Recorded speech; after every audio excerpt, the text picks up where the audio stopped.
आज इंडिया का फिजियोग्राफी खत्म करना था।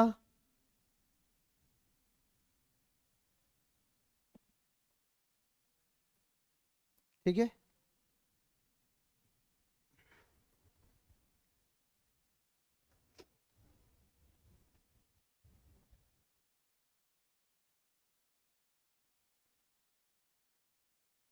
और नया चैप्टर भी शुरू करना था। कल क्या पढ़ रहे थे? अरावली पढ़ लिए थे, सब पठार भी पढ़ लिए थे, दक्कन प्लेटू को लेकर के, बुंदेलखंड बघेलखंड मालवा, बुंदेलखंड बघेलखंड मालवा। बुंदेलखंड नहीं पढ़ाए हैं? बघेलखंड,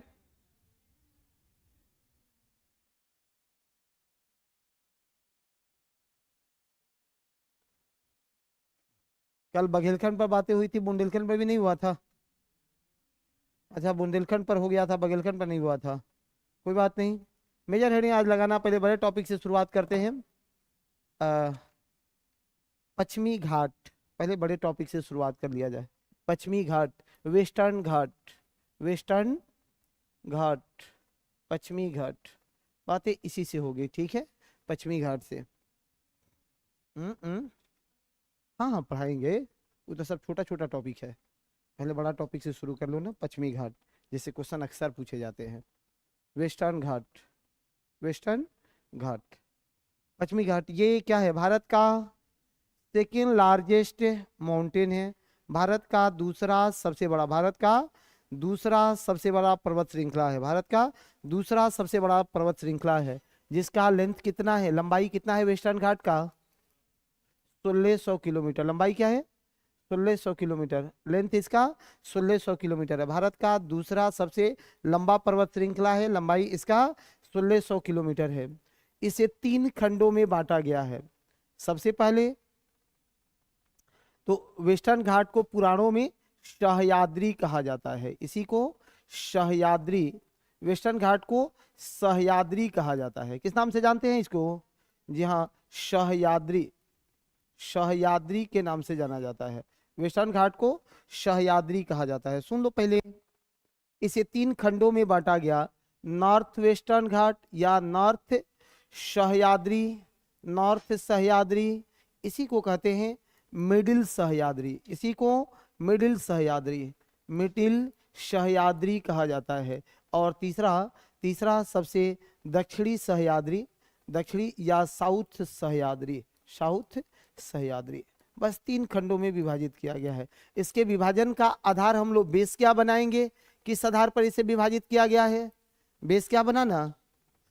लेटिट्यूडनल विभाजन है इसमें, लेटिट्यूडनल विभाजन है, अक्षांशीय विभाजन किया गया है, अक्षांशों का विभाजन है, लेटिट्यूडनल विभाजन किया गया है। लेटिट्यूडनल विभाजन में सबसे पहला विभाजन कौन सा है कि जैसे 15 डिग्री नॉर्थ से लेकर के, ये 15 डिग्री नॉर्थ से लेकर के 11 डिग्री नॉर्थ तक, 15 डिग्री नॉर्थ से लेकर 11 डिग्री नॉर्थ तक पहला विभाजन है।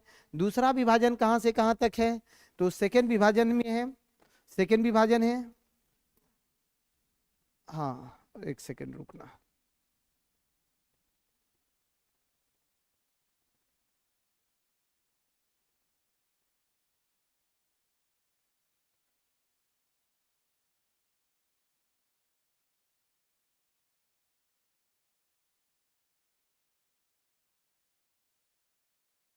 आप लोग दो लाइन लिख लो।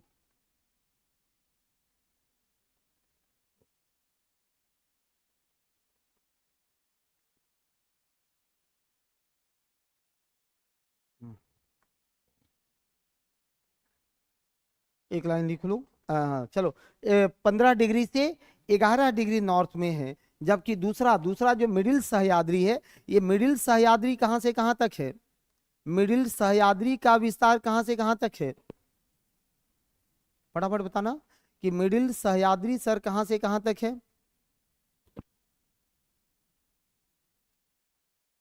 हम्म, एटलस है, एटलस है, निकालो एक बार एटलस, एटलस भी निकाल लो एक बार।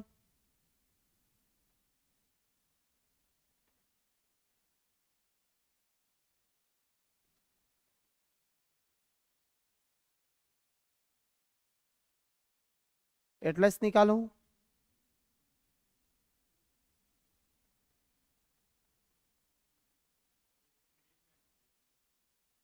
हाँ, ये मिडिल में आना चाहिए, ठीक है, बहुत अच्छी बात है, वही देख रहा हूं मैं।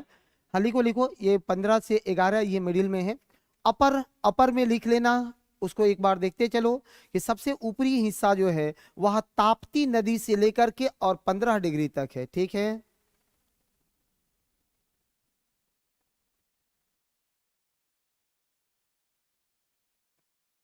सबसे ऊपर क्या देखना है कि सबसे ऊपर में देख रखना कि तापी नदी, और तापी नदी से लेकर के कहां तक, 15 डिग्री नॉर्थ तक। और ये 15 डिग्री नॉर्थ से लेकर के और 11 डिग्री नॉर्थ तक, 15 डिग्री नॉर्थ से लेकर के और 11 डिग्री नॉर्थ तक। जबकि यहीं से यह 11 डिग्री नॉर्थ से लेकर के 11 डिग्री नॉर्थ से लेकर के, ठीक है, 11 डिग्री नॉर्थ से लेकर के और कन्याकुमारी तक है, कन्याकुमारी तक है। यही 3 डिवीजन है कि तापी से लेकर के 15 डिग्री तक ये उत्तरी सह्याद्री, 15 से 11 डिग्री तक मिडिल सह्याद्री, और 11 से लेकर के कन्याकुमारी तक ये साउदर्न सह्याद्री है, दक्षिणी सह्याद्री के नाम से जाना जाता है। उसमें कुछ चोटियों को देखिएगा, फटाफट देखना। तो नॉर्थ सह्याद्री आप लोग जहां देख रहे होंगे, दिख रहा है सबको, नॉर्थ सह्याद्री सबको दिख रहा है। वहीं पर देखना एक कल सुबई, एक पिक दिख रहा होगा, कल सुबई, सबको दिख रहा है क्या? एक पिक दिख रहा होगा, कौन सा पिक है? कल सुबई, दिखा? निश्चित रूप से दिख रहा होगा। ताप्ती नदी के आपके पास एटलस है? आज से आ रहे हैं? हाँ, फिर कैसे पढ़ेंगे? वहां फटाफट एक लोकेशन देखना है, कौन सा लोकेशन है? कल सुबई, लोकेशन कौन सा है? कल सुबई, दिक्कत है? कौन सा लोकेशन है? कल सुबई। देखो ये नॉर्थ सह्याद्री का हाईएस्ट पीक है, नॉर्थ सह्याद्री का हाईएस्ट पीक है, नॉर्थ सह्याद्री का हाईएस्ट पीक है। कौन सा पीक है? कल सुबई, सबको दिखा होगा। वहीं पर महाभारत श्रेणी भी लिखा होगा या महाबालेश्वर लिखा होगा। कल सुबई के जस्ट नीचे में महाबालेश्वर लिखा होगा, दिखा सबको? सबको दिखा होगा, सबको दिखा होगा। महाबालेश्वर होगा, ये वही महाबालेश्वर है जहां से नदी निकलती है। कौन सी नदी? कृष्णा नदी का उद्गम होता है। महाबालेश्वर से कौन सी नदी निकल रही है? कृष्णा नदी का उद्गम होता है। महाबालेश्वर से नदी कौन सी है? कृष्णा नदी का उद्गम होता है। महाबालेश्वर से कौन सी नदी निकल रही है? कृष्णा नदी का उद्गम होता है। दिखा? नीचे चले आओ, फटाफट नीचे आ जाना। मध्य में देखना, मध्य के नीचे में, मध्य के नीचे में फटाफट आपको कुद्रेमुख दिख रहा होगा। मध्य में कुद्रेमुख दिख रहा होगा। मध्य का सबसे ऊंचा कौन सा है? कुद्रेमुख। स्टेट कौन है कुद्रेमुख का? किस स्टेट में है? कर्नाटका में है। कुद्रेमुख कौन सा स्टेट है? कर्नाटका में है। और कुद्रेमुख के नीचे आ जाना, अन्नामलाई होगा पर्वत, और अन्नामलाई में अनाईमुडी सबसे ऊंची चोटी होगी। अनाईमुडी सबसे ऊंची चोटी होगी। ये तो एटलस का काम था, ठीक है। अब कॉपी का काम है कि लिख करके खत्म करिए इसको, फटाफट लिखे। लिखो सह्याद्री,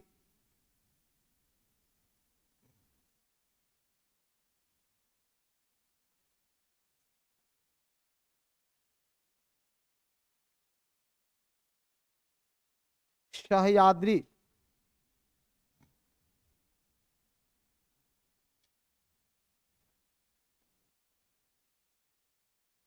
सह्याद्री, ठीक है।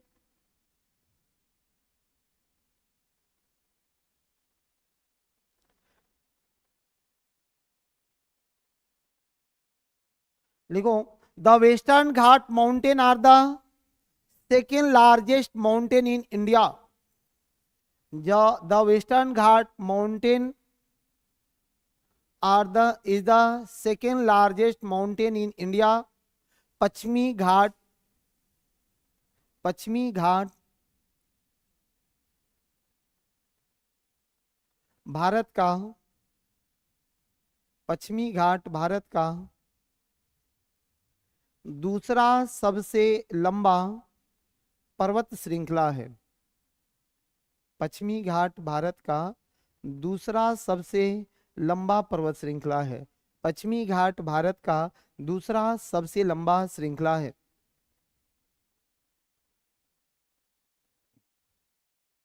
इसे 3 भागों में विभाजित किया जाता है। इसे कितने भागों में? 3 भागों में विभाजित किया जाता है। 3 भागों में विभाजित किया जाता है। The Western Ghat mountain are divided into 3 parts. The Western Ghat mountain is to divided in 3 parts. इसे 3 भागों में विभाजित किया जाता है। 3 भाग में विभाजित किया जाता है। जो सबसे पहला पार्ट से सबसे पहला भाग है, कौन सा भाग है? उत्तरी सह्याद्री। फटाफट लिखना है, उत्तरी सह्याद्री। ताप्ती नदी से 15 डिग्री नॉर्थ के मध्य। उत्तरी सह्याद्री का विस्तार कहां से कहां तक? ताप्ती नदी से गेट बंद करवा देंगे जी, नहीं आने दिया जाएगा। मत बंद करिए, मत बंद करिए, बहुत सेल्फिश आदमी है,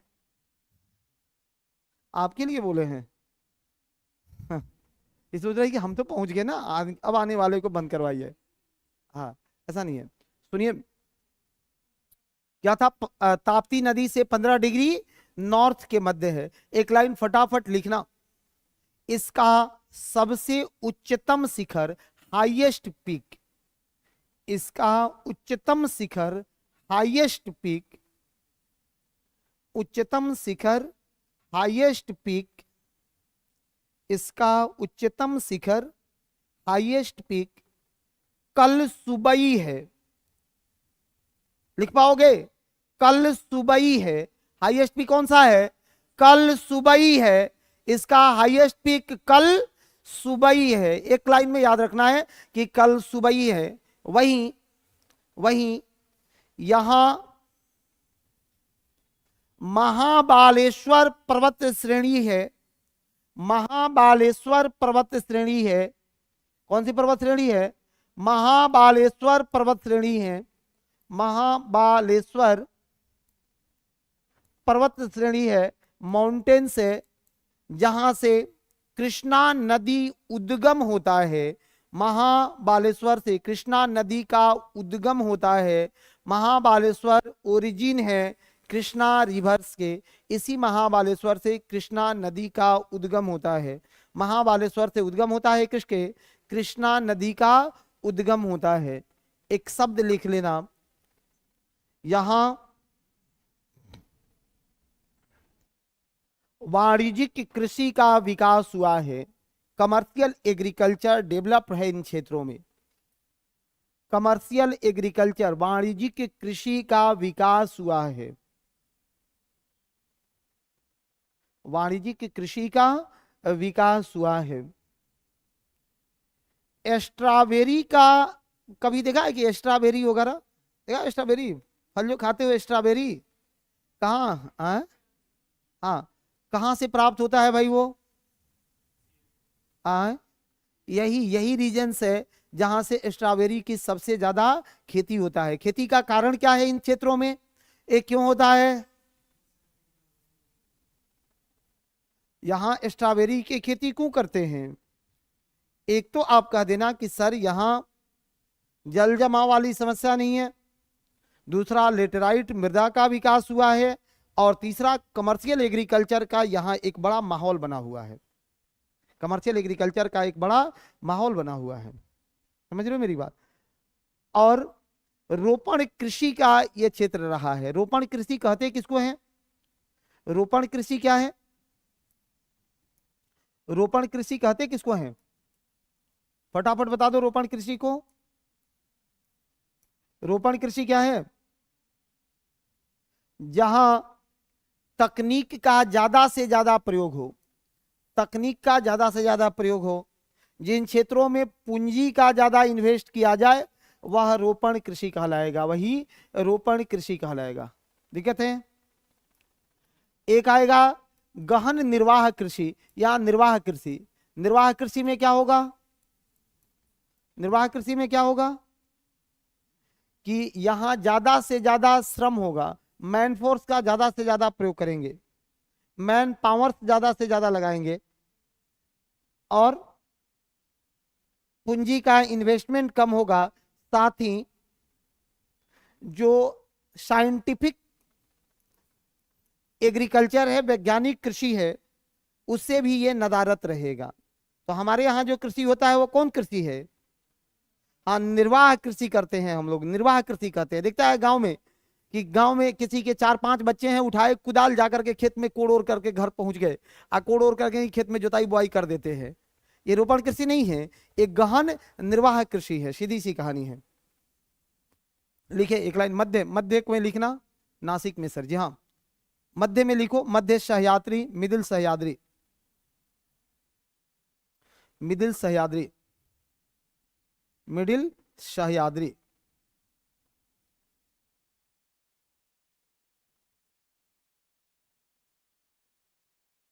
मिडिल सह्याद्री,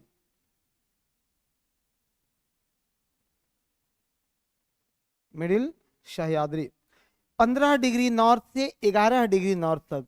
मिडिल सह्याद्री कब से कब होता है, 15 डिग्री नॉर्थ से 11 डिग्री नॉर्थ तक। मिडिल सह्याद्री 15 से 11 डिग्री नॉर्थ तक। कहां से कहां तक विस्तार है, 15 डिग्री नॉर्थ से 11 डिग्री नॉर्थ तक। मिडिल सह्याद्री का विस्तार कहां से कहां तक है, तो सर 15 डिग्री नॉर्थ से लेकर के 11 डिग्री नॉर्थ तक एक्सपेंशन है किसका, मिडिल सह्याद्री का। इसका सबसे उच्चतम शिखर कौन है, हाईएस्ट भी कौन है, कुद्रेमुख। मध्य सह्याद्री का हाईएस्ट पीक कौन है, कुद्रेमुख। लिखते जाओ, मध्य सह्याद्री हाईएस्ट पीक है कुद्रेमुख, कुद्रेमुख हाईएस्ट पीक कौन सा, कुद्रेमुख है, कुद्रेमुख है। यहां एक हिल्स है बाबा बुदन हिल्स। कौन सी पहाड़ी है, बाबा बुदन, बाबा बुदन हिल्स, बाबा बुदन हिल्स पहाड़ी कौन सी है, बाबा बुदन पहाड़ी। कौन सी पहाड़ी है, बाबा बुदन पहाड़ी हाईएस्ट। जा आए नहीं संभल रहे हैं आप जी, यहां हाईएस्ट भी कौन सा है, बाबा बुदन पहाड़ी। लिखो बाबा बुदन पहाड़ी। ये बाबा बुदन का नाम जानते हो तुम लोग, बड़ी काम के आदमी थे। जब मैपिंग पढ़ाएंगे तो इनको पढ़ाएंगे, बड़ी शिद्दत से पढ़ाएंगे बाबा बुदन जी को। ब्राजील वाला कहा था कि हम विश्व में कहीं भी कॉफी नहीं जाने देंगे, कहवा नहीं जाने देंगे, और उसका बीज का एक्सपोर्ट होता है। बाबा बुदन जी कहे कि कोई बात नहीं, नहीं जाने देगा, घूमने देगा ना अपने यहाँ। तो वो लाठी लेकर के गए थे, लाठी गांव में समझता है ना, हाँ, और लठिया में डंडा में यही से फिट करा के ले गए थे उसको, ऐसे कसने वाला थोड़ा सा हाईटेक डंडा था, खोल करके उसी में रख होक दिए, एकदम नैया पर एकदम ठगते आए।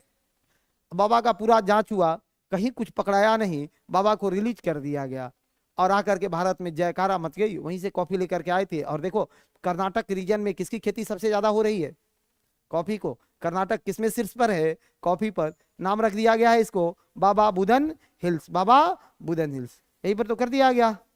ठीक है सब लोग, आगे एक आध लाइन और लिखो। चलो आज थोड़ा तेज लिख करके खत्म करना था, बहुत दिन से इसको पढ़ा रहे हैं। यहीं पर एक स्थान है माडी केरी, माडी केरी एक जगह कौन सा है, माडी केरी, माडी केरी, माडी केरी।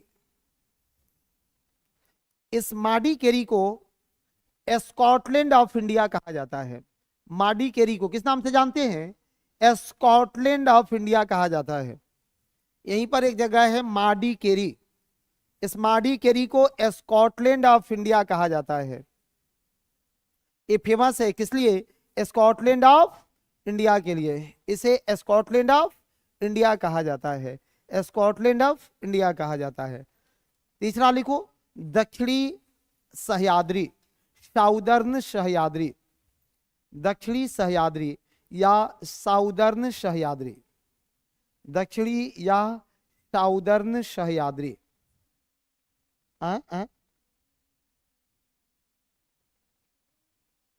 ये 1900 कुछ है, उतना अंदर जाने की जरूरत नहीं है, ठीक है। चलो आगे एक लाइन और लिखना, दक्षिणी सह्याद्री में फटाफट लिख लेना, कहां से कहां तक एक्सपेंशन है दक्षिणी सह्याद्री का भाई। हाँ 11 डिग्री नॉर्थ से, हाँ 11 degree north to Kanyakumari, 11 degree north to Kanyakumari. कहां से कहां तक विस्तार है इसका, 11 डिग्री नॉर्थ से कन्याकुमारी तक, 11 डिग्री नॉर्थ से लेकर के और कन्याकुमारी तक।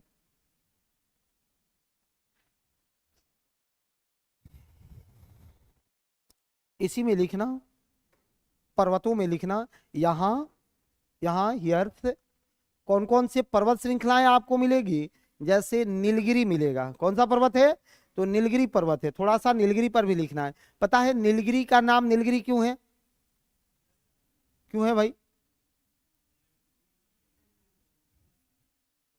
आदिवासियों का निवास है, तो खोंड जनजाति निवास करते हैं वहां पर। नीलगिरी पर कौन सी जनजाति का निवास है, खोंड टोडा जनजाति का निवास है, वहां टोडा जनजाति का निवास है।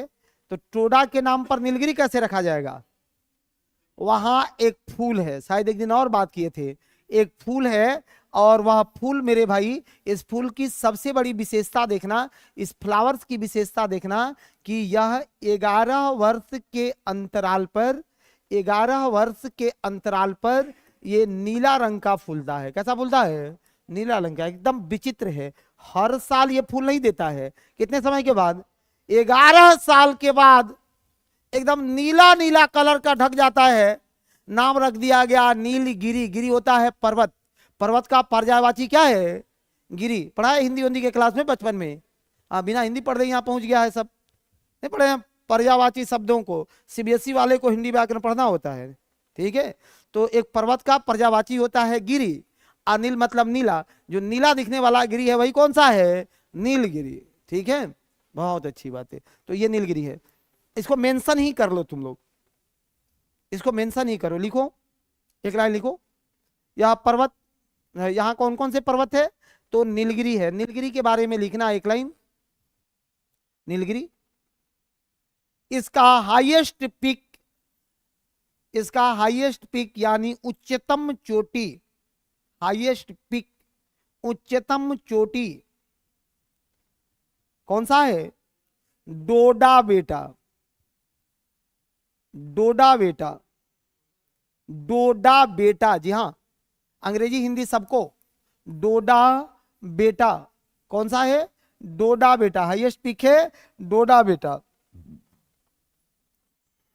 जहां जहां टोडा जनजाति निवास करता है, कौन सा ट्राइबल्स है, टोडा, टोडा जनजाति का निवास स्थली है। लिखना, जनजाति का निवास स्थली है।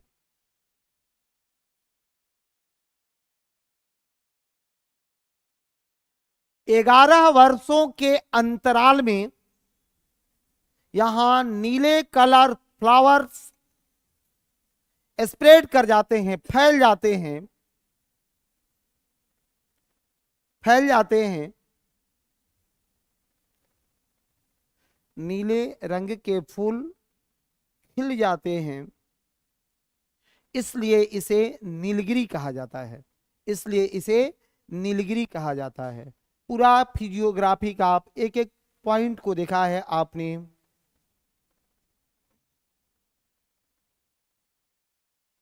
सबसे बड़ी विशेषता और क्या है नीलगिरी का, सबसे बड़ी विशेषता क्या है मेरे भाई, हाँ एक तो ये संगम है, नॉट भी मानते हैं इसको, नीलगिरी नॉट भी कहते हैं कि हाँ नीलगिरी नॉट है। नॉट मतलब ग्रंथि, कि नीलगिरी ग्रंथि है। ये ग्रंथि ऐसी है जहां पर वेस्टर्न घाट और ईस्टर्न घाट दोनों घाट आकर के संयुक्त होते हैं। ये वेस्टर्न घाट और ईस्टर्न घाट, इसलिए इसका शब्द मिलेगा कहीं अगर अच्छे किताब में आप पढ़े, ब्रांडेड किताब में पढ़े, तो अच्छा राइटर्स लिख दिया है कि नीलगिरी नॉट, तो फिर बच्चा कंफ्यूज हो जाता है कि एगो तो हम लोग पामीर नॉट पढ़े थे, अब एगो नीलगिरी नॉट कहां से आ गया। निश्चित रूप से ये नट है। नट उस स्थान को कहते हैं जहां से एक से अधिक पर्वतें आकर के संयुक्त होती है या वहां से निकली हुई हो, वही नट होता है। तो नीलगिरी नट है। ये नीलगिरी नट ही एक ऐसा, ये ऐसा क्षेत्र है, देखो पुर्तगालियों ने सबसे पहले आलू की खेती यहीं से करनी शुरू की थी, नीलगिरी से ही। सबसे पहले तंबाकू का खेती वे इन्हीं क्षेत्रों में किए थे, यानी पुर्तगालियों का एक बेहतर क्षेत्र रहा था जहां से उन लोगों ने आलू, तंबाकू, ये नए जमानों को फसल को उगाना शुरू किया था। ठीक है। हाँ, एक पॉइंट और लिखिए, अन्नामलाई। एक पर्वत और लिखना है, कौन सा? अन्नामलाई। कौन सा पर्वत है? अन्नामलाई।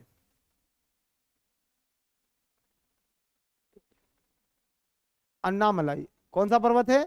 अन्नामलाई। अन्नामलाई, अन्नामलाई। इसकी सबसे ऊंची चोटी अनाईमुडी है। इसकी जहां हाईएस्ट पीक कौन सा है? अन्नामलाई। चलिए लेना, अन्नामलाई, अन्नामलाई हिल्स।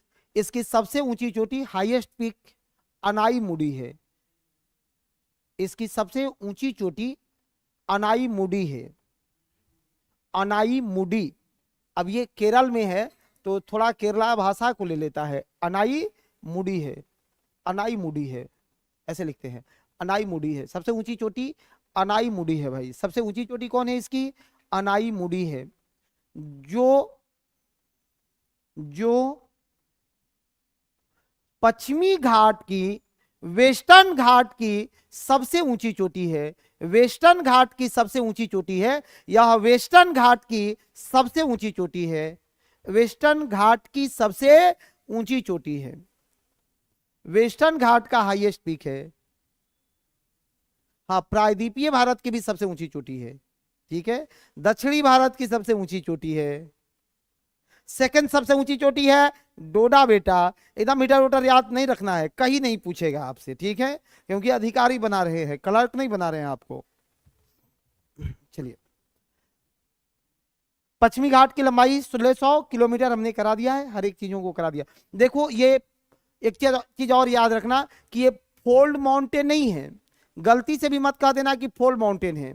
ये कागार नुमा संरचना है, और यही कारण है कि ये सीढ़ीदार बना हुआ है, स्टेप वाइज रेंज में बना हुआ है, स्टेप बना हुआ है इसमें। ये फोल्ड माउंटेन नहीं है, जबकि पूर्वी घाट फोल्ड माउंटेन है।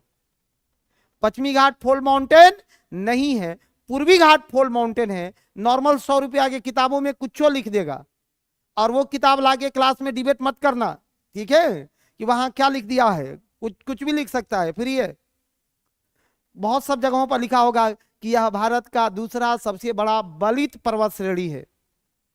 बताओ तो भाई, उस राइटर को हमने खुद देखा है 100 रुपये की किताब में यही सब लिखा हुआ है, इसीलिए हमने आपसे दबाव दे करके कह दिया। उसको इनकम टैक्स पर लटका दिया जाए वैसे राइटर को, तो भी कोई गुनाह नहीं है। ठीक है। अच्छा, आगे बढ़ना। छोटा हेडिंग लगाओ, पूर्वी घाट। छोटा हेडिंग लगा लेना है, पूर्वी घाट। 2 मिनट में इसको भी खत्म करना है। पूर्वी घाट, वेस्टर्न घाट, ईस्टर्न घाट, पूर्वी घाट, ईस्टर्न घाट,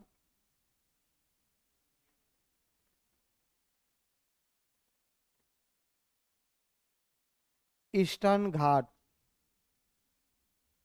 पूर्वी घाट।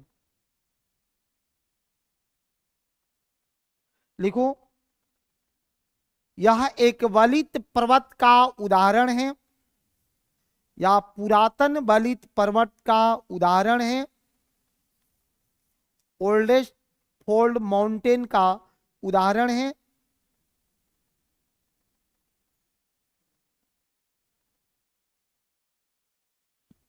ओल्डेस्ट फोल्ड माउंटेन का उदाहरण है, जो पश्चिमी तट के सहारे, यानी ईस्टर्न कोस्ट के पैरेलल, पश्चिमी घाट के समानांतर समानांतर पैरेलल, ईस्टर्न घाट पैरेलल रेंगमा हिल्स तक फैला हुआ है। कहां तक? रेंगमा हिल्स तक फैला हुआ है, रेंगमा पहाड़ी तक फैला हुआ है, जो पूर्वी घाट के सहारे ईस्टर्न, नहीं पश्चिमी कैसे लिख रहे हो, पूर्वी पढ़ा रहे हैं ना, ईस्टर्न घाट, कोई बात नहीं, अगर पश्चिमी बोल दिए होंगे तो पूर्वी कर लो। जो ईस्टर्न घाट पूर्वी घाट के सहारे कहां तक फैला हुआ है? रेंगमा पहाड़ी तक फैला हुआ है, रेंगमा तक फैला हुआ है। अब इसमें सबसे नीचे आप कुछ हिल्स देखे होंगे, जैसे जावड़ी, केवराय, इस टाइप का हिल्स मिला है क्या? निश्चित रूप से मिला होगा।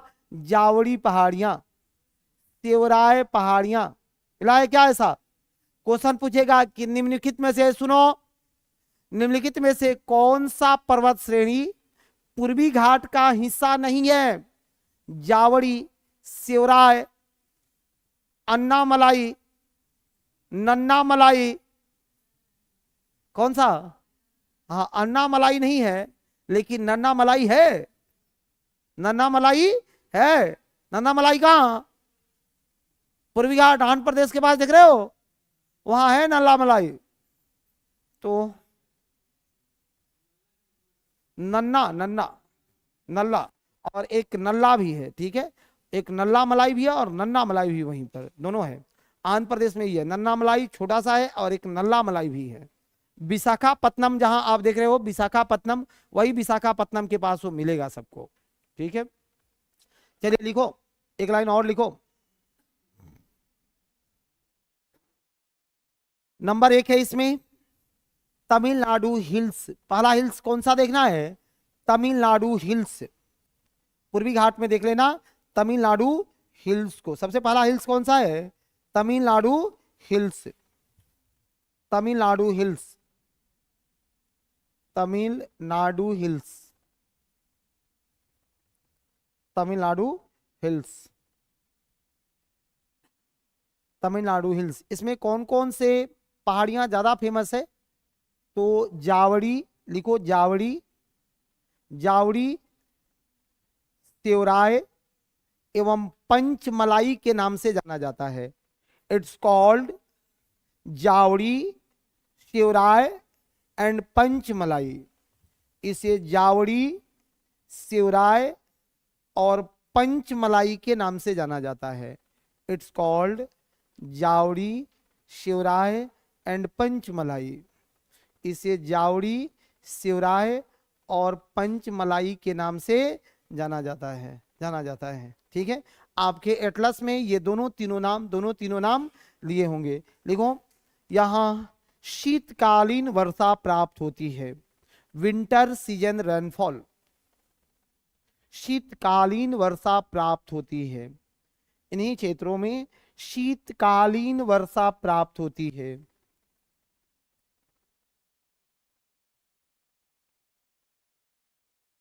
शीतकालीन वर्षा प्राप्त होती है, विंटर सीजन रेनफॉल प्राप्त होता है। एक तो नीचे तमिलनाडु का हिल्स हो गया, जस्ट उसके ऊपर बढ़ोगे तो आंध्र प्लेन होगा, आंध्र मैदान होगा। कौन सा जगह है? आंध्र प्लेन या आंध्र मैदान। तो ऊपर बढ़ जाओ, लिख लो, हेडिंग लगा लो, आंध्र प्लेन या आंध्र मैदान, आंध्र प्लेन या आंध्र मैदान, आंध्र प्लेन या आंध्र मैदान, ठीक है। हाथ खोल के लिखना होगा सबको, हाथ खोल के लिखना होगा, यानी एकदम बाधे रहता है, ऐसे थोड़ी चलेगा जी, बहुत लिखाई होगा। जिससे स्पीड जिसका स्लो है, पेन का ढीकी सब निकालो, ठीक है, तुरंत स्पीड बढ़ जाता है। सब पहले पेन निकालेगा, इसके ऊपर से ढीपी लगाएगा, यही सही स्पीड स्लो हो जाता है। सब ढीकियों के निकाल कर पॉकेट में रख लो, तब लिखो, ठीक है। देखो तुम्हारा 10% स्पीड ऐसे ही ग्रोथ कर जाएगा। बड़गांव के भागवत नहीं होगा कि केवल आए और सुने और चल दिए, पढ़ना तो पड़ेगा। रो के पढ़े, हंस के पढ़े, या गा के पढ़े, या फिर हमको गलिया के पढ़े, जैसे पढ़े, लेकिन पढ़ना पड़ेगा। कुछ यो सोचता होगा कि मास्टर बहुत लिखवा देता है, मैं जानता हूं कि मैं क्यों लिखवा देता हूं, ठीक है। नहीं तो आदी हो गए हो, सुनो, कुछ आदी हो जाते हैं सुनने का, कि आए सुनाए और चल दिए, पता चला कि जीवन बीत गया सुनने ही में। जितना सुनते हो उतना लिखो, और जितना लिखते हो उसको दिमाग में हर हाल में अपलोड कर लो, तो ही पढ़ाई है। अगर एक भी चरण आपका कहीं छूट गया, कहानी खत्म। ठीक है, केवल समझ लेने से, ये कथा समझा जाता है, समझने का काम किसको है? कथा को समझा जाता है ना। देखा है कि गांव में सत्संग चलता है तो खूब समझ में आता है, लोग कहता है समझ में आया, जी हाँ, लेकिन जीवन में किसी ने इंप्लीमेंट किया उसका? हाँ, हमने देखा दरवाजे पर कथा कहा रहा है और मन में भाव चल रही है कि अब क्या किया जाए कि इस कथा का खर्च निकल जाए। देखा है हमने बहुत भागवत कराने वाले लोगों को, समझ रहा है, कि कथा कहवा रहा है और मन में भावनाएं क्या आ रही है कि बहुत खर्च हो गया, कौन उपाय करे कि ये खर्च आ जाए। ऐसी वाली कहानी नहीं चले, लिखिए वहीं पर एक बार लिख लेना, आंध्र मैदान में। इसके अंतर्गत पालकोंडा, तेलीकोंडा और नल्ला मलाई आते हैं। इसके अंतर्गत कौन सा? पालकोंडा, टेलीकोंडा और नल्ला मलाई। नल्ला मलाई बोर्ड पर लिखे, नल्ला मलाई, पालकोंडा, टेलीकोंडा, पालकोंडा और टेलीकोंडा, पालकोंडा और टेलीकोंडा। तीसरा नाम क्या है? नल्ला मलाई। नल्ला मलाई ये आंध्र प्रदेश का हिस्सा है, ये आंध्र प्रदेश का हिस्सा है। हाँ, अरमाकुंडा भी है वहां, छोटा चीज है, ठीक है। तेलीकोंडा, पालकोंडा और अरमाकुंडा भी है निश्चित रूप से। चलो एक लिख लेना, उत्तरी सरकार। उत्तरी सरकार, जी हाँ, उत्तरी सरकार। उत्तरी सरकार, उड़ीसा के तट को उत्तरी सरकार। उत्तरी सरकार कहां? उड़ीसा कोस्ट है उत्तरी सरकार, उड़ीसा कष्ट। जहां उड़ीसा देख रहे हो ना, दिमाग में तुम्हारे उड़ीसा का फिगर खुल रहा है कि नहीं? नहीं खुला? अगर उड़ीसा खुल जाए तो उड़ीसा को बोलते हैं उड़ीसा सरकार। लिखो, यह उत्तरी सरकार, यह गोदावरी और कृष्णा बेसिन है। गोदावरी कृष्णा बेसिन है। कौन सा बेसिन है रे भाई? गोदावरी और कृष्णा बेसिन है। गोदावरी कृष्णा बेसिन है। गोदावरी कृष्णा बेसिन है।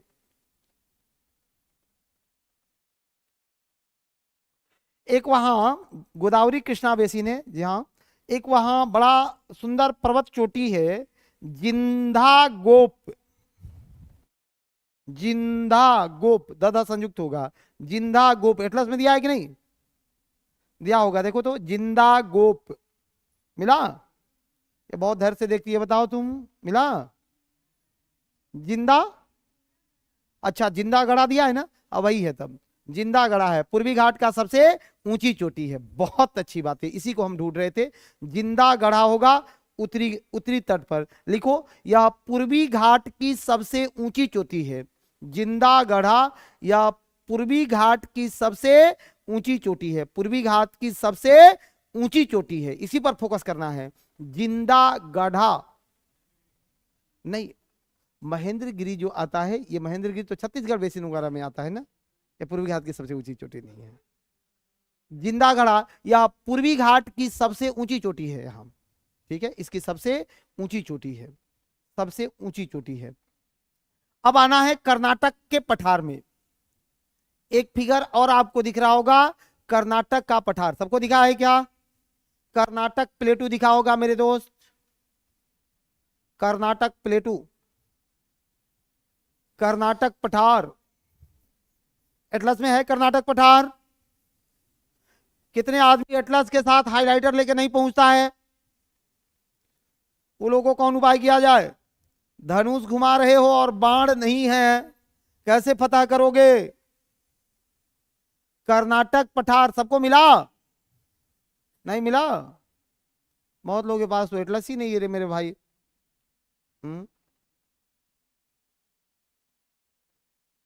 देखो इसमें दो भाग है, एक पूर्वी घाट का मैदान होगा और दूसरा पश्चिमी घाट होगा, जिसे मलनाड कहा जाता है, जिसे मलनाड कहा जाता है।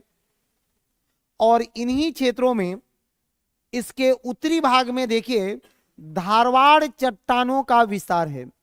उत्तरी भाग में धारवाड़ चट्टानों का विस्तार है।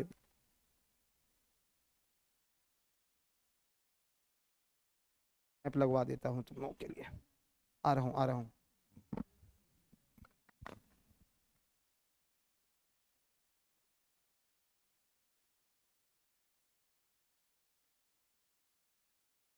चलिए मलनाड दिख रहा होगा, ये जो क्षेत्र है लौ अयस्क के लिए समृद्ध क्षेत्र है। हाँ मत लिखो ना, अभी सुन लो। इसके दो भाग है, एक पूर्वी घाट और एक पश्चिमी घाट।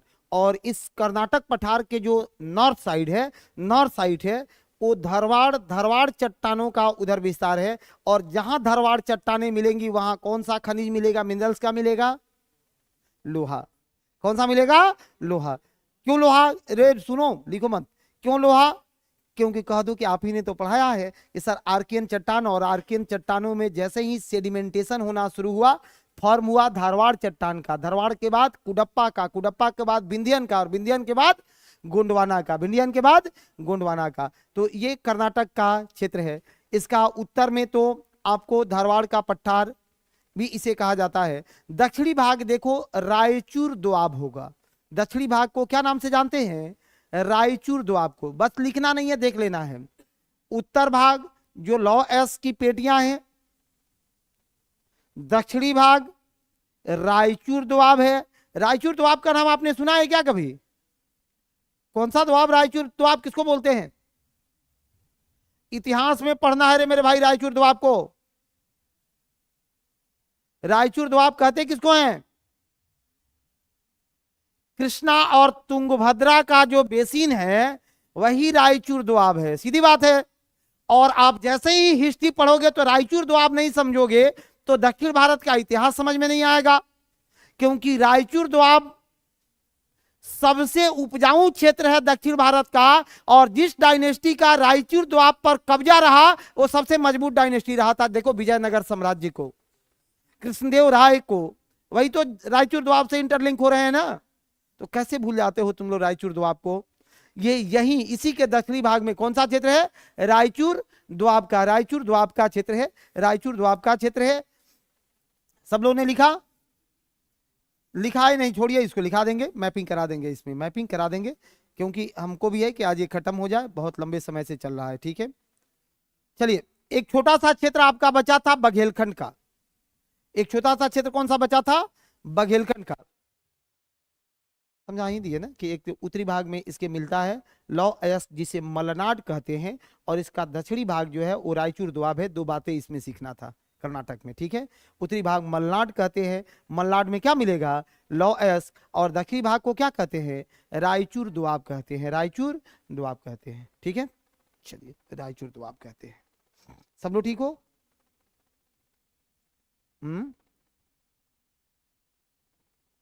आगे बढ़ाएं। अब एक छोटा सा क्षेत्र हम लोग का बघेलखंड का बचा था। बघेलखंड जो लाइमस्टोन से निर्मित प्लेटू है, वही देखना। सिगरौली एक डिस्ट्रिक्ट है, सिगरौली मध्य प्रदेश का 2008 में बना हुआ जिला है, जहां से कोयला बेल्ट, कोल बेल्ट पाया जाता है, और बघेलखंड से कोयले का उत्पादन बड़े स्तर पर होता है। ठीक है, यही बालाघाट ये सब क्षेत्रों की अवस्थिति है। तो बस आप बघेलखंड को देख लो। बघेलखंड है किधर, मध्य प्रदेश के क्षेत्रों में, वहां सिगरौली है जहां कोयले का निक्षेप पाया जाता है, कोयला निक्षेप पाया जाता है। ठीक है, बघेलखंड जहाँ जहाँ मध्य प्रदेश और छत्तीसगढ़ दोनों में एक्सपेंस है। ये कोई पॉलिटिकल तो है नहीं, हम तो फिजिकल पढ़ा रहे हैं। आप फिजिकल पढ़ाएंगे तो एक से दूसरे में जाएगा ना। हाँ क्या क्वेश्चन कुछ है क्या, नहीं तो ये छत्तीसगढ़ में है और एमपी में है। मध्य प्रदेश का जो सिंगरौली है ना, वो सिंगरौली बघेलखंड का एक हिस्सा है, जो मध्य प्रदेश का डिस्ट्रिक्ट भी है सिंगरौली, मध्य प्रदेश का डिस्ट्रिक्ट भी है सिंगरौली। ठीक है,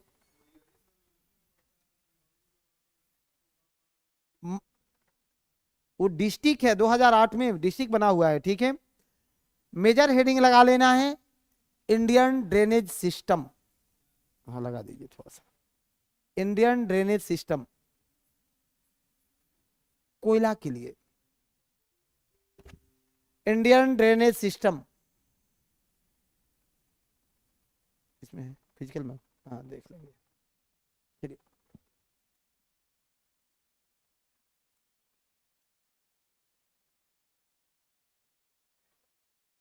चलो ठीक है। आज हमने जिन चीजों पर बात किया चंद सेकंड देख लेना है उसे। आपको ये सब रीजन्स पढ़ाया गया है। पामीर नॉट हमने पढ़ाया है, पामीर नॉट से 2 मिनट में इसलिए मैप लगवा दिए कि आज तक तो आप लोगों को मेहनत करवा रहे थे, आज थोड़ा सा बोर्ड पर दिखा दें सबको, ठीक है। चलो बहुत अच्छा है कि आपने मेहनत किया। 5 मिनट में सबको एक साथ कॉन्सेस कर लेते हैं, फिर इंडियन ड्रेनेज सिस्टम को पढ़ लेंगे, ठीक है। इंडियन ड्रेनेज सिस्टम को पढ़ लेंगे, बोर्ड पर हो। हमने यहां पढ़ा था क्या, पामीर नट को। किसको पढ़ा था, पामीर नट को, पामीर ग्रंथि को। पामीर ग्रंथि से उद्गम होता है किसका, क्या कहोगे कि सर ऊपर में, अब तुम लोग को बोलना है ना, हम तो बोल दिए है रे भाई।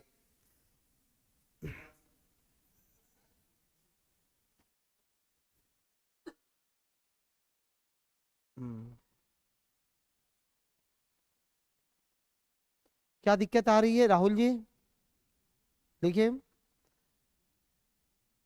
अब ये पामीर ग्रंथि को जो आपने पढ़ा था, इस पामीर ग्रंथि में सबसे ऊपर में हमने पढ़ा था टियान सान माउंटेन, टियान सान माउंटेन को पढ़ा था। पामीर ग्रंथि के पास ही हमने पढ़ा था यहां पर हिंदुकुश, फिर पढ़ा था सुलेमान, आगे पढ़ा था किरथार। हिंदुकुश, सुलेमान और किरथार तीनों को पढ़े थे।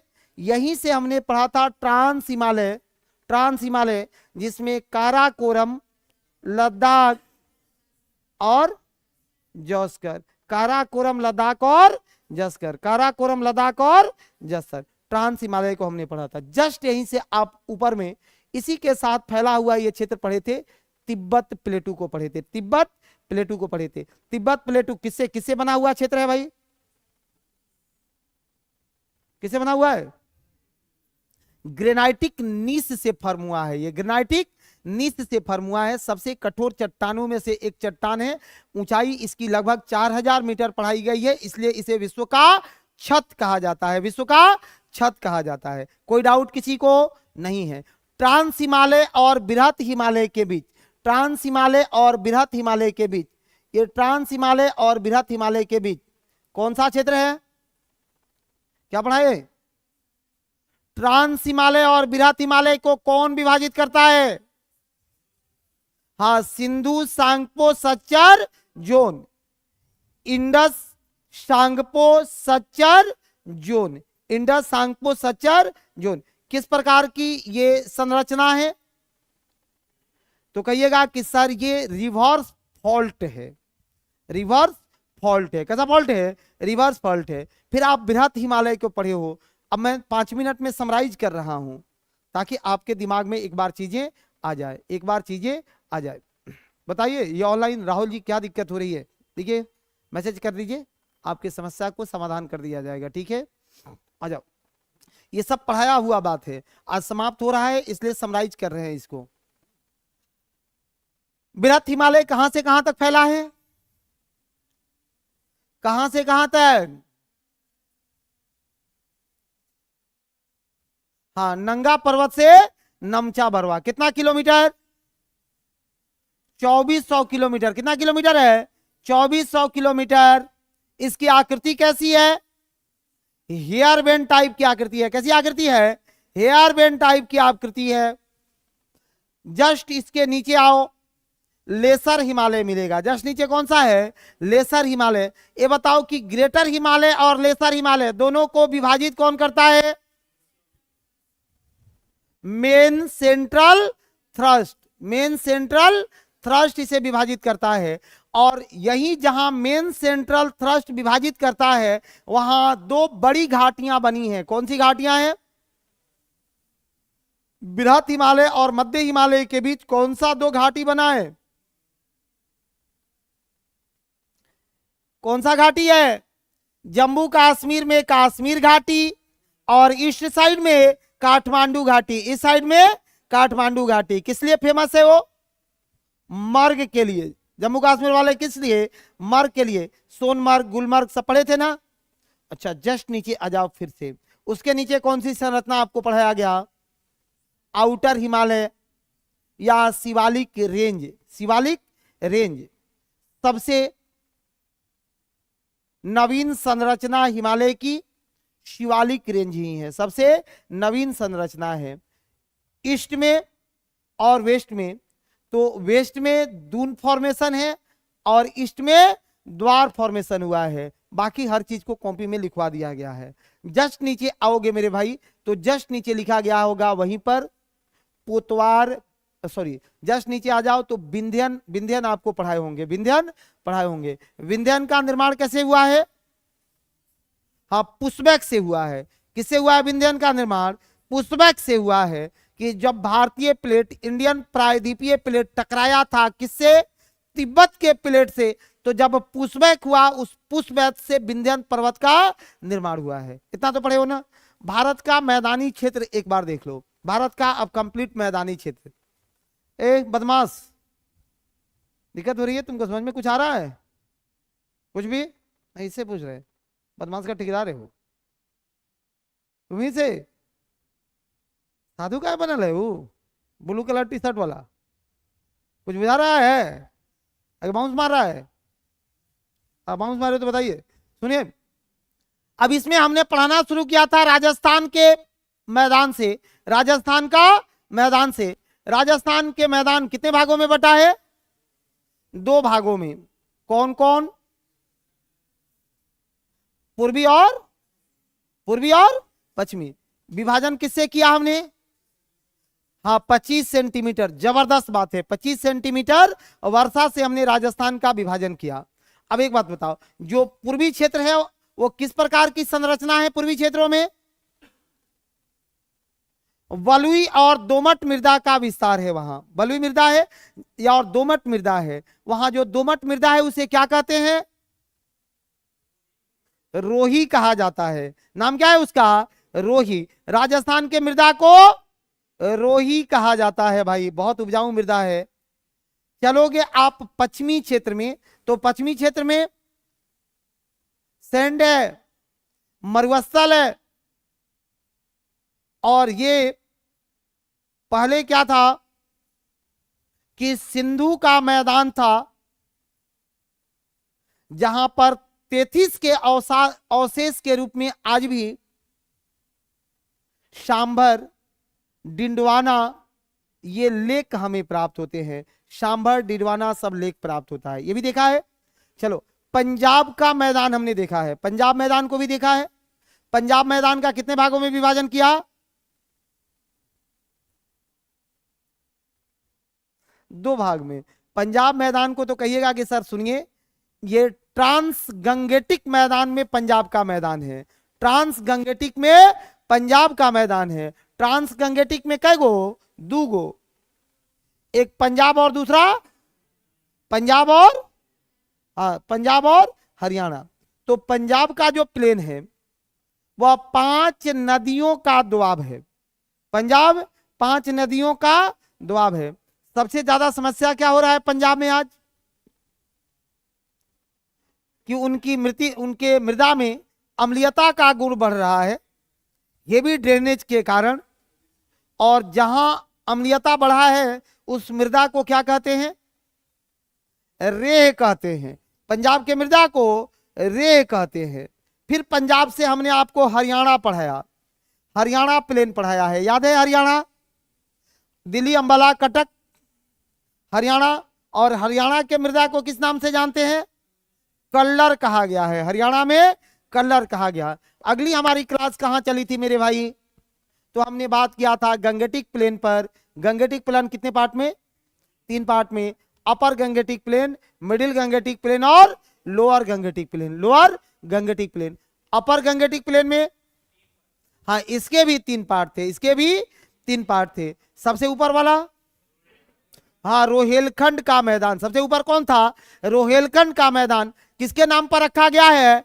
रोहिला ट्राइबल्स के नाम पर रखा गया है। ये रोहिला ट्राइबल्स अफगानिस्तान का एक ट्राइबल था, उसी के नाम पर इसका नाम हमने क्या रख दिया है? रोहेलखंड रख दिया था। जस्ट नीचे आओगे, कौन सा मैदान है? गंगा यमुना दोआब। सबसे उपजाऊ क्षेत्र है गंगा यमुना दोआब। और तीसरा हमने पढ़ाया है इसी में गंगा चंबल का मैदान। तीसरा क्या पढ़ाया? गंगा चंबल का मैदान। गंगा चंबल में हमने बिहार क्षेत्र को पढ़ाया था, औनालिका अपरदन पर बातें की थी, वहां अति पशुचारण और हाँ अनसाइंटिफिक एग्रीकल्चर समस्या को बताया था। अगली कड़ी में हम पहुंचे थे मध्य गंगेटिक मैदान में, मध्य जो है मिडिल गंगेटिक प्लेन में, मध्य गंगा के मैदान में। मध्य गंगा के मैदान में कितना सेपरेशन है? 3 पार्ट में हमने किया है। कौन कौन? हाँ, एक अवध, दूसरा मिथिला और तीसरा मगध। राम सीता और मगध, यही बातें हुई थी ना। अवध, मिथिला और मगध, तीनों बहुत उपजाऊ क्षेत्र है। तीनों के बारे में कॉपी में लिखाया है हमने। लोअर गंगेटिक मैदान कितने भाग में? 5 डिवीजन हुआ है। लोअर गंगेटिक का कितना डिवीजन? 5 डिवीजन। फिर अभी इसी कड़ी में पढ़ते हुए हम लोग थोड़ा सा चले थे, पूर्वोत्तर भारत का भी अध्ययन किया हमने। और पूर्वोत्तर भारत में लिखना कुछ नहीं है, जितना हमने पढ़ाया है बस 5 मिनट में बोलना है। पूर्वोत्तर भारत में हमने पढ़ा था पटकाई बुम, नागा हिल्स, मिजो हिल्स को, इन सब बातों को किए थे।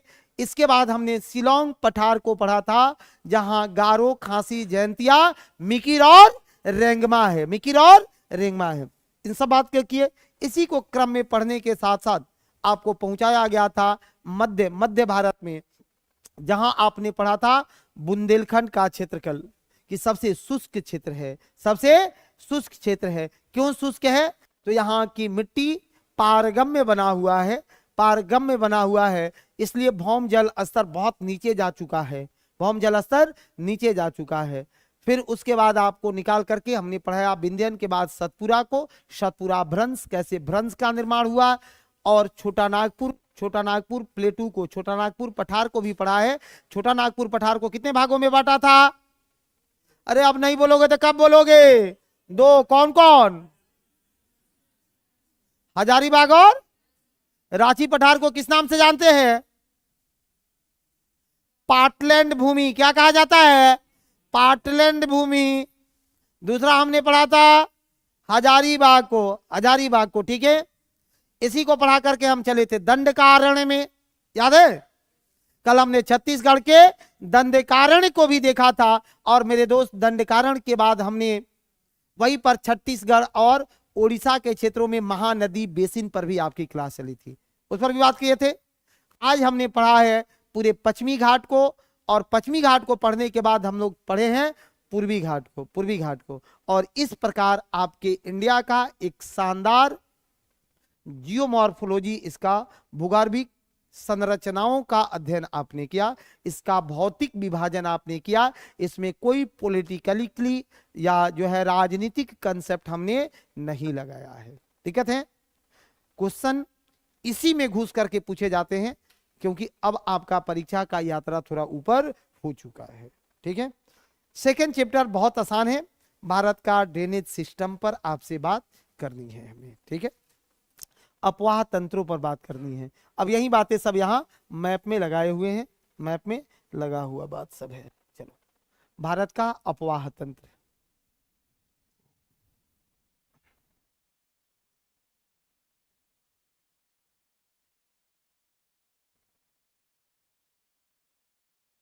अपवाह तंत्र,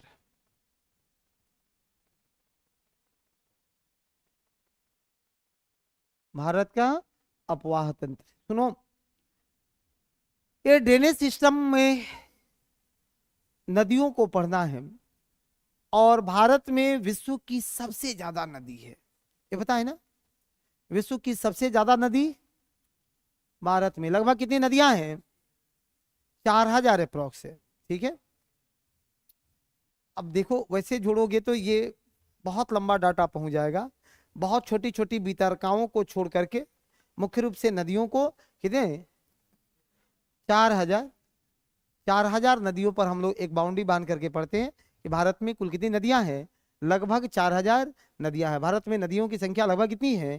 4000 की नदियां हैं। इसके बाद भी नदियों का देश भारत नहीं, नदियों का देश बांग्लादेश को बोला जाता है। नदियों का देश बांग्लादेश को बोला जाता है। क्यों बोला जाता है भाई? नदियों का देश बांग्लादेश को क्यों बोलते हैं?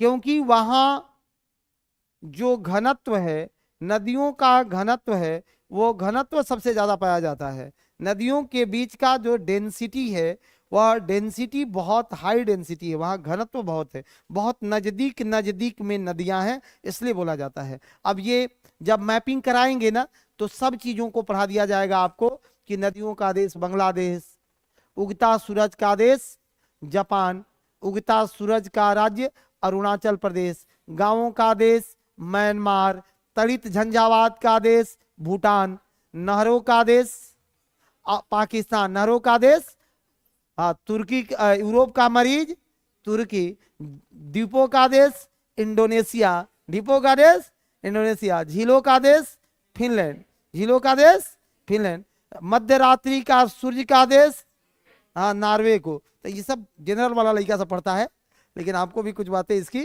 पढ़ा दी जाएगी कि चिंता नहीं करना है कि हाँ नहीं पढ़ाई हुआ, ये इस खंड का हिस्सा नहीं है, इसको आगे आपको पढ़ा देंगे। ठीक है, चलो सुनो।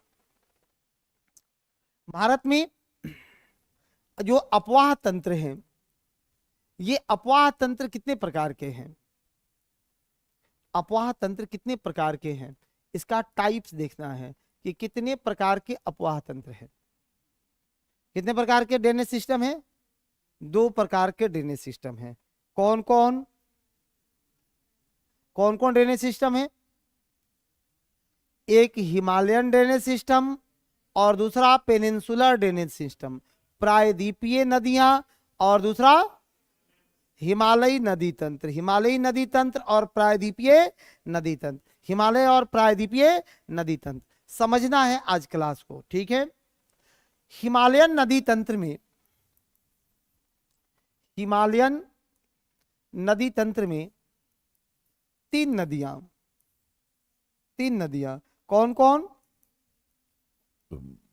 इंडस, ब्रह्मपुत्र और गंगा। इंडस, ब्रह्मपुत्र और गंगा, इंडस, ब्रह्मपुत्र और गंगा 3 नदी तंत्र है। एक सिंधु, ब्रह्मपुत्र और गंगा नदी तंत्र, सिंधु नदी तंत्र, ब्रह्मपुत्र नदी तंत्र और गंगा नदी तंत्र। इधर पेनिनसुलर या प्रायद्वीपीय नदी तंत्र में सबसे प्रमुख नदी तंत्र कौन सा है? गोदावरी, कृष्णा है, कावेरी है, गोदावरी है, कृष्णा है, कावेरी है। ये नदी तंत्र बहुत फेमस है। दोनों में डिफरेंस सीखना है आपको कि दोनों में अंतर क्या है, दोनों में अंतर क्या है। लिखो मत, आज क्लास में लिखना नहीं है, ठीक है? आज 30 मिनट सुनना है, फिर कल से धुआंधार लिखेंगे, लिखना नहीं है आज। अब हिमालय और प्रायद्वीपीय नदी तंत्र में दोनों में सबसे बड़ा अंतर क्या है, इसका डिफरेंस जरूर लिख करके रखना। ये तो मेंस में भी क्वेश्चन यहां से पूछे गए हैं। ठीक है, एक तो हिमालयी नदी तंत्र और प्रायद्वीपीय पेनिनसुलर रिवर्स में डिफरेंस है कि हिमालयी नदियां नित्यवाहिनी होती है, ये पूरे साल भर प्रवाहित होते रहती हैं। इसका कारण है कि इनका उद्गम ग्लेशियरों से हुआ है, ग्लेशियर इनके जल स्रोत है, वाटर रिसोर्स है, और ग्लेशियर से जब ये जल को प्राप्त करते हैं तो इनको कोई दिक्कत नहीं आती है। कोई दिक्कत है? तो हिमालयी नदियां वर्षवाहिनी होती है, जबकि प्रायद्वीपीय भारत की नदियां ये मॉनसूनी प्रकार की नदी है, मॉनसूनी प्रकार की नदी है। जैसे बरसात शुरू होगा, इन नदियों में जल भर भर के चलेगा, और बारिश का मौसम खत्म हुआ कि जल नीचे समाहित हो जाता है, बहुत इनका जलस्तर डाउन चला जाता है। एक अंतर है। अब एक बात बताओ, दोनों के गति में अंतर होगा कि नहीं होगा? हाँ, गति में बहुत बड़ा अंतर है कि सर हिमालयी नदी तंत्र या हिमालय से जितनी नदियां निकलती है ना, ये इनका गति तीव्र होता है, वेलोसिटी उच्च होता है। उच्च वेलोसिटी का कारण क्या है? उच्च वेलोसिटी का कारण क्या है? आए, यहां स्लोप हाई है, ढाल तीव्र है, तो जैसे ही तीव्र ढाल होगा नदियों का स्पीड बढ़ जाएगा। दक्षिण भारत में ये स्लोप क्या है? डाउन है, स्लो है, यानी कम ढाल है तो ज्यादा तीव्र नदी ज्यादा ढाल वाले में होगा कि कम ढाल में? ज्यादा ढाल वाले में। अब ज्यादा कटाव कौन करेगा? ज्यादा कटाव कौन करेगा? हिमालयी नदियां गांव के गांव साफ कर देते हैं, देखता है ना, क्योंकि उनमें प्रवाह है, वेग है। विसर्प किसमें ज्यादा होगा? ज़िगज़ैग। हिमालयी नदी में कि प्रायद्वीपीय नदी में? हाँ, विसर्प बनाते हैं। ये क्या बनाते हैं? जहां विसर्प का निर्माण करते हैं, ऐसे खींचना, ये विसर्प का निर्माण करते हैं, विसर्प का निर्माण करते हैं, श्रृंग और गर्त का निर्माण करते हैं, ये विसर्प का निर्माण करते हैं। जैसे देखोगे कि इसका प्रवाह तीव्र होगा ना, तो ये लगेगा अपना अलगे रास्ता ढूंढने। कभी आपने देखा है? धैर्य से सुनना। अब यहां से ये नदी बह रही है, ठीक है, अब यहां आके ये लगातार अटैक करेगा, लगातार अटैक करेगा, घूमने की जगह पर कर रहा है ना, ठीक है, यहां से तो बह ही रहा है, लेकिन इसी को बोलते हैं ठोकर, ब्रेकर। यहां आकर के ये ब्रेक कर रहा है, यहां आकर के ब्रेक कर रहा है, और धीरे धीरे एक समय ऐसा आएगा ना कि इसको तोड़ देगा और सीधे सीधे इसमें मिला देगा, तोड़ करके सीधे सीधे इसमें मिला देगा। मिला दिया। अब ये जो क्षेत्र बचा, इसको क्या बोलते हैं? गोखुर झील। कौन सा झील बोलते हैं इसी को? गोखुर झील बोला जाता है। इसी को गोखुर झील के नाम से जानते हैं। बहुत सारा झील के सामने तुम लोग पढ़ता होगा कि यह गोखुर झील का उदाहरण है। तो बचपन में समझ में नहीं आता था कि गाय से कैसे झील बन गया, मैंने हम लोग तो यही सीख के पढ़े थे ना यात्रा, कि गो मतलब गाय या खुर मतलब उसका पैर, तो गाय के खुर जैसन होगा वो गोखुर होगा, ऐसा तो जी नहीं है। सुनो, तो एक तो ये गोखुर झील का निर्माण करती है, गोखुर झील का निर्माण करती है। दूसरा एक चीज और समझना है यहीं पर, सुनो, जब ये उच्च ढलानों से बहती है ना, तो अपने साथ ये अवसाद लेकर के आती है, अवसादों को लेकर के आती है, सेडिमेंट को लेकर के आते हैं ये, और नीचे जहां ढाल इनका कम हुआ वहां इन अवसादों को निक्षेपण करने लगते हैं, क्षेपित करने लगते हैं वहीं पर। और जब अवसाद नदी में जमने लगेंगे तो इस जमने का परिणाम क्या होगा? कहिएगा कि सर नदी की गहराई कम होने लगेगी, नदी का गहराई कम होने लगेगा। और जब नदी का गहराई कम होगा तो उसका अपवाह बढ़ेगा, उसका अपवाह बढ़ेगा। और जैसे ही ज्यादा जल हुआ तो फिर वो बांध उंध के तोड़ ओड़ के घुस जाता है गांव में घूमने उमने। कोसी नाम सुना है? भारत का सबसे ज्यादा मार्ग बदलने वाली नदी कोसी। क्यों मार्ग बदलती है? परिणाम यही है कि वह हिमालयी अवसादों को, सेडिमेंट को अपने साथ ढो करके कैरी करके लाती तो है, लेकिन जैसे ही बिहार के मैदानी भागों में प्रवेश करती है, प्लेन्स में प्रवेश करती है, तो यहां सेडिमेंट अवसाद को छोड़ देती है, तो उसका नदी का तल ऊपर हो जाता है, और ऊपर हुआ तो अब जिधर मन किया उधर घुस जाता है सब। ये कारण रहा है कोसी को सबसे ज्यादा घूमने उमने के पीछे, ये कारण रहे हैं। ठीक है, आपके पास यदि बुक हो, किताब हो, तो 11th क्लास एनसीईआरटी और 9th क्लास एनसीईआरटी दोनों किताब में ये चैप्टर दिया गया है, 11th क्लास में भी और 9th क्लास में भी। किसी एक क्लास में भी आप एक एक वर्ड को अद्भुत पढ़ के आना, ताकि आप हमसे कुछ पूछ पाओगे, हम आपको बेहतर बता पाएंगे। तो आप एक एक वर्ड को पूछ के आना है, पढ़ के आना है, और जैसे पढ़ के आइएगा आपका कॉन्फिडेंस लेवल थोड़ा ऊंचा रहेगा। ठीक है ना? ठीक है। हिमालयी नदी तंत्रों में जो पढ़ना है, हिमालयन को चंद सेकंड में ब्रीफ कर देते हैं कि पहले इंडस को पढ़ना है मेरे भाई। इंडस में इसका एक तो ओरिजिन पढ़ना होता है, इसका ओरिजिन पढ़ना होता है कि इसका उद्गम कहां से है। तो इंडस का उद्गम कहां से है? बोखरचू ग्लेशियर से है, जो मानसरोवर झील में है। मानसरोवर झील में कौन सा ग्लेशियर है? बोखरचू ग्लेशियर है। एनसीईआरटी में लिखा हुआ है बोखरचू ग्लेशियर है, और उस बोखरचू ग्लेशियर से इस नदी का प्रवाह हो रहा है। बोखरचू ग्लेशियर से इस नदी का प्रवाह हो रहा है। वो बोखरचू से पहुंच रहे हैं। भारत कुल कितना? 2880 किलोमीटर ये नदी प्रवाहित होकर के और पाकिस्तान तथा ईरान के पास मकरान तट पर गंगा नदी में अपना अरब सागर में अपना जल विसर्जित करती है। भारत में 1114 किलोमीटर का इसका क्षेत्र है। भारत में इसका कितना किलोमीटर का? 1114 किलोमीटर का क्षेत्र है। इसकी सारी सहायक नदियों को पढ़ लेना। नीचे तो सबको याद रहते हैं कि लेफ्ट साइड से इसकी नदी क्या है। लेफ्ट साइड से कितनी नदी है इसकी सहायक? झेलम, चेनाब, रावी, ब्यास और सतलज।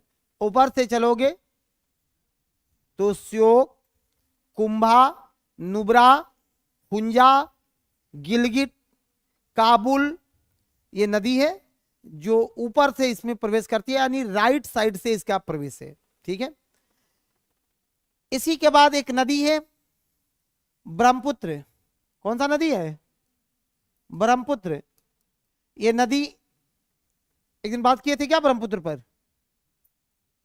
ये पुल्लिंग है, ये मेल है। नदियों का नाम स्त्रीलिंग, लेकिन ब्रह्मपुत्र है पुल्लिंग है। दो नदी मेल है। कौन कौन? कौन कौन से दो नदी मेल है? एक सोन है और दूसरा ब्रह्मपुत्र है। सोन और ब्रह्मपुत्र दोनों के बारे में जानते हो? नहीं? क्यों मेल है? निश्चित रूप से आपको बताया जाएगा कि क्यों मेल है सर, है कि नहीं है। सुनो, अमरकंटक अभी हमने आपको फिजियोग्राफी में पढ़ाया है। उसी अमरकंटक में दो नदियों ने अपना जीवन शुरू किया। देखो अमरकंटक के पास एक नर्मदा, एक को हटा देते हैं, ये पहले ही निकल चुकी थी यहां से। ठीक है। एक नर्मदा और एक सोन। एक नर्मदा और दूसरा सोन। दोनों ने जीवन में साथ रहने, जीने और चांद पर घर बनाने की कस्में और वादे खाए थे। हाँ, कि जीवन में साथ ही रहेंगे, ये अपना क्षेत्र रहेगा अमरकंटक, इसी में बेहतर रहेंगे। अब देखो अफसोस है कि प्रकृति भी पुरुषों के खिलाफ चला गया है। ठीक है, थोड़े बदनाम है। अब यहां से बेचारा ये सोन एक बार घूमने निकला और रास्ते में इसने अपना जीवन साथी किसे बना लिया?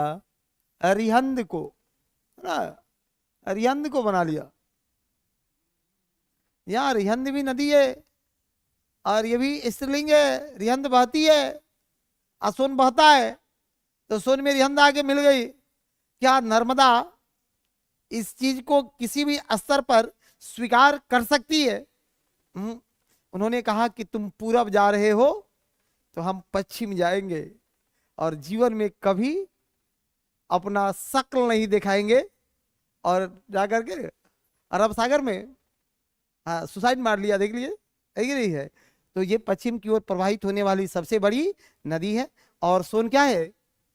ये पुलिंग में इसकी तुलना है। उसी तरह हमने आपको ब्रह्मपुत्र को भी पढ़ाया था कि सर ब्रह्मपुत्र में भी आप ब्रह्मपुत्र को एक बार किताब से पढ़ लेना और हर एक एंगल पर पढ़ना कि सांगपो क्यों, कहां, कारण क्या है।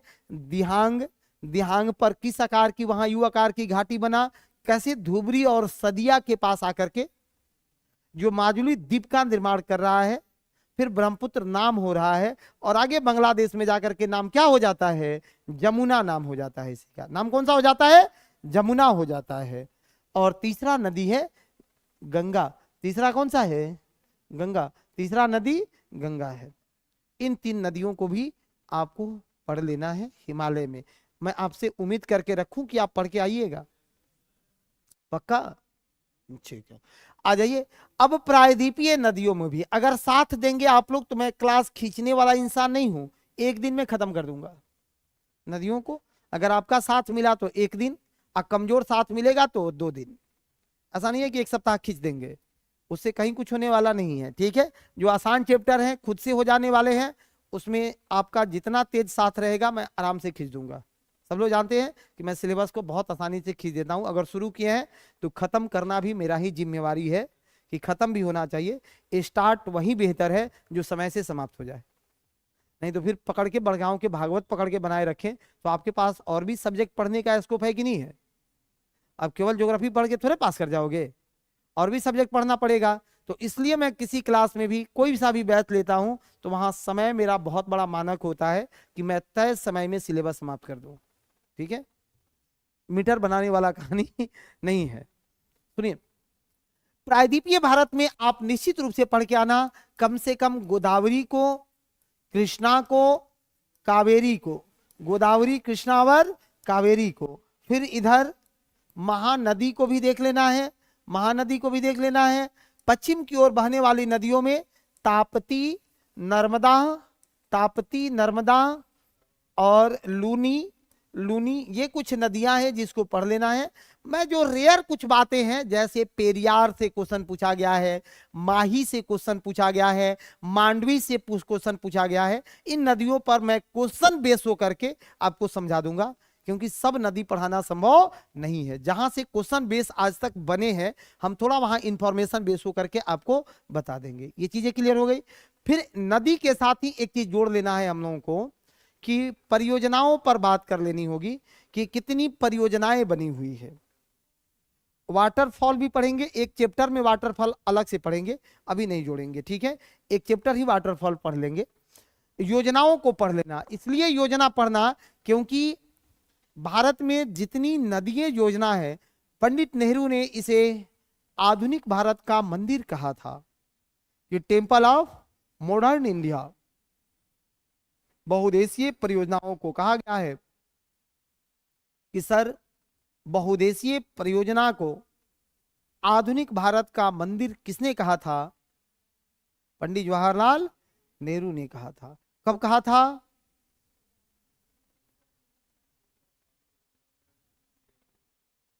नाइनटीन 48 में तो दामोदर बना हुआ है, नहीं, ये 1948 में दामोदर का जो है ये इसका उद्घाटन हुआ। आजादी के बाद जो पहली बहुदेशीय परियोजना है वो कौन सा? दामोदर नदी परियोजना है। 8 बांध है दामोदर में, कुछ कुछ किताब में पचवे को बांध पढ़ाता है, लेकिन दामोदर में कुल कितने बांध? 8 बांध है। टोन्स नदी यूएसए, टेनेसी नदी यूएसए, टोन्स तो जमुना की सहायक नदी है, टेनेसी यूएसए से लेकर के आया है, ठीक है? दूसरा कि भाखड़ा नांगल परियोजना के इनॉग्रल फंक्शन पर पंडित नेहरू ने ये स्टेटमेंट दिया था। और उसके बाद आप जितनी परियोजनाओं को पढ़ो, जबरदस्त तरीका से पढ़ना।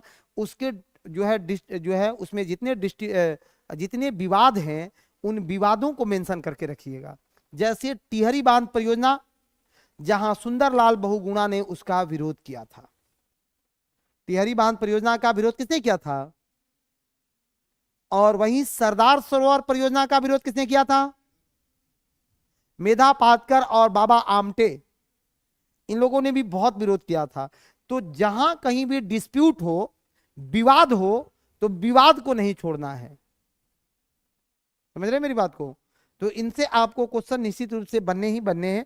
दक्षिण भारत की भी जो प्रमुख योजनाएं हैं उन योजनाओं पर बात करना है, खास करके बिहार की प्रमुख परियोजनाओं को आपको अपने साथ मेंशन कर लेना है कि बिहार में कौन कौन सी परियोजनाएं चल रही है। फिर अब छोटी छोटी बातें जैसे कुंभ, महाकुंभ, अब ये सब आप लोग कर लेना। जैसे भारत में कितने स्थानों पर कुंभ? 4 स्थानों पर। कितने स्थानों पर कुंभ होता है? 4 स्थानों पर। कौन कौन से स्थान पर? कहां कहां कुंभ? बोलिए, बोल के जाना है जी। कितने स्थानों पर कुंभ है? 4 स्थानों पर कुंभ है। बहुत तकलीफ देते हो तुम लोग, पढ़ता नहीं है सब मन से। कैसा मेरा लाल लाली एसडीएम बनेगा सबरे, बताओ तो। और किसी को डांट देते हैं तो वो गुस्सा आता है कि काहे डांट दिए। अब बताओ, तुम लोग डांट खाने का काम करेगा तो नहीं डटाएगा जी, ये तो पिटाने का काम है। डांटना तो बहुत कम बात है। हाँ हाँ, देखो यही अरब सागर में मंथन हुआ था, सागर का, अरब सागर में मंथन हुआ था भाई। देखो अरब सागर का मंथन, यही से अमृत निकला। सबसे पहले कहां गिरा? अरे ना सर, गोदावरी में। पहले कहां गिरा है? यही नासिक के पास गोदावरी में, पहली बार यहीं पे गिरा। पहला कुंभ लगता है गोदावरी नदी के तट पर, नासिक में। कहा? गोदावरी के तट पर, नासिक में। दिक्कत है। दूसरा कुंभ कहां? ये मध्य प्रदेश लेके आइए। यहां एक स्थान है उज्जैन, और स्थान है, नदी है सिप्रा, या उसी को बोलते हैं छिप्रा। दोनों नाम सही है, सिप्रा या छिप्रा। यहां भी कुंभ लगता है, ये दोनों जगहों पर कुंभ लगता है। यहां आ जाओ उत्तर प्रदेश में मेरे भाई, उत्तर प्रदेश में, उत्तर प्रदेश में यहां मिलेगा आपको प्रयागराज। कौन सा जगह है? प्रयागराज, इलाहाबाद। गंगा यमुना और अदृश्य सरस्वती का संगम है, यहां कुंभ लगता है। फिर यहां से लेकर के आ जाओ यहां उत्तराखंड में, कौन सा जगह है? हरिद्वार। इस हरिद्वार में अलकनंदा, भागीरथी, वहां जो है अलकनंदा भागीरथी के संगम पर कुंभ लगता है। ये 2 जगहों पर अर्धकुंभ भी होता है। कुंभ 4 जगह पर और अर्धकुंभ 2 जगह पर। कुंभ कितने जगह पर? 4 जगह पर, और अर्धकुंभ 2 जगह पर। कुंभ कहां कहां? नासिक, उज्जैन, हरिद्वार, और अर्धकुंभ कहां कहां? केवल प्रयागराज और हरिद्वार में, प्रयागराज और हरिद्वार में, प्रयागराज और हरिद्वार में। दिक्कत है किसी को? ठीक है सब लोग, चलिए। नहीं, कोई कारण नहीं है उसका, ठोस कारण कुछ नहीं है। बस इसको उच्चारण के आधार पर इन नदियों को मेल फीमेल करा दिया गया अपवादिक रूप से, ठीक है। इसका कोई लॉजिकल चीज नहीं है। हमने जो बताया वो बस मेरा एक अपना सोचा हुआ लॉजिक था, उसमें कोई वैज्ञानिकता नहीं है। अब उसको पकड़ के मत चल जाना कि सच में वही वैज्ञानिकता रहा था क्या, बिल्कुल नहीं है। अब ब्रह्मपुत्र के मेल होने की क्या हम लोग बताते हैं। अब बच्चा हम लोग को घेरता है कि सर ब्रह्मपुत्र काहे वैज्ञानिक है, तो हम भी जानते हैं कि जिस चीज का हमारे पास बहुत बेहतर विकल्प नहीं हो तो भगवान पर उछाल दो, भगवान पर कोई गाली थोड़े देगा। तो अरे तगड़ा सर, ऐसे थोड़े है। सुनो, ये जो है ब्रह्मपुत्र वाले क्षेत्र को भी देखो, तो यही तो है कि ब्रह्मपुत्र क्षेत्र, यही मानसरोवर झील ऐसे निकलता है ना। यही पर जब यहां अमृत पहुंचा मानसरोवर के पास कैलाश पर, तो देवताओं ने अमृत पिया तो उनको प्यास लगा। लोगों ने कहा कि अब पानी पीना चाहिए, अमृत पान के बाद प्यास लगेगा कि नहीं? प्यास लगा। अब उस प्यास को बुझाने के लिए बातें हुई कि पानी आएगा कहां पर, पर्वत से पर। तो लोगों ने कहा कि ब्रह्मा आप ही तो ऐसे हैं जो कि कुछ व्यवस्था कर सकते हैं, सृष्टि के आप निर्माता हैं। अब ब्रह्मा ने निकाला अपना शस्त्र और वही पर गाड़ दिया, पानी निकल गई। तो दुनिया में बच्चा आया है, उसको नाम देना पड़ेगा कि नहीं कि किसका बच्चा है? नहीं नाम देना। देखो कितना कोर्ट में मामला फंसा हुआ है कि इस बच्चे का नाम चाहिए, कुछ नहीं चाहिए। अभी एगो नया इधर सांसद महोदय को भी वो पकड़ ले है कि पैसा नहीं चाहिए तुमसे, बस अपना नाम दे दो। किसके नाम से जिएंगे? पकड़ ले कि नहीं पकड़ ले? हाँ, तो भाई सबका नाम चाहिए जीवन में। तो इस नदियों को भी हुआ कि किसका नाम, तो ये ब्रह्मा का पुत्र कहलाया, नाम क्या? ब्रह्मपुत्र पड़ गया। ये एक स्टोरी मात्र है, इसमें बहुत बड़ी कोई कहानी नहीं है। हाँ लेकिन क्वेश्चन आपसे इसमें इतने जबरदस्त फॉर्म करके पूछे जाएंगे कि मजा आ जाएगा। अब जितना आप पढ़ के आओगे उतना ही चीजें अंदर में चलेगी। तो कल गंगा वाले क्षेत्रों को देखो कि गंगा का उद्गम कहां से हो रहा है। गंगा कहां से निकल रही है? उत्तराखंड, उत्तरकाशी जिला, कौन सा ग्लेशियर? गंगोत्री के गौमुख से 2525 किलोमीटर दूरी तय करके बंगाल के खाड़ी में अपना जल विसर्जित कर रही है। पहुंच रही है बंगाल की खाड़ी।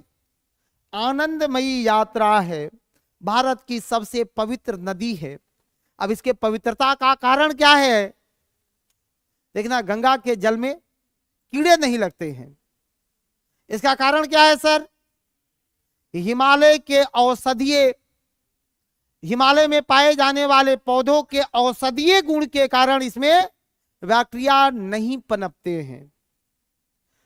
और एक पवित्रता में अब अगर अपवित्र भी आकर के आ जाए तो कभी पवित्रता को कोई हानि नहीं हुआ है। देखो गंगा की एक सहायक नदी है कर्मनासा, नाम सुना है? कहा जाता है कि गंगा में एक बार स्नान करने से इंसान अपने जीवन भर के कुकर्मों से मुक्त हो जाता है।